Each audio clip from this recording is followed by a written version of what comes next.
Our implementation of robotics at Pendleton eliminates the material handling of 300 spools each day on our Cat 5 line and positively benefits high turnover jobs.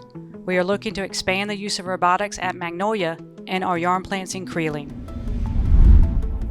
We have expanded our use of robotics to 3D printing, where we are now 3D printing spare and custom parts.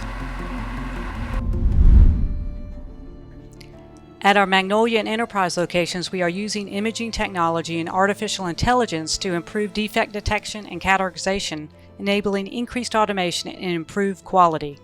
At our Enterprise location, new imaging technology and artificial intelligence sees camouflage patterns and virtually lifts them off the fabric, making it easier for operators to see defects. Radio frequency identification enables a 90% reduction in verification time, improving productivity.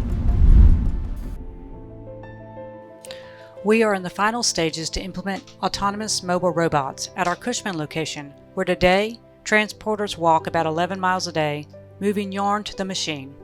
We have just begun.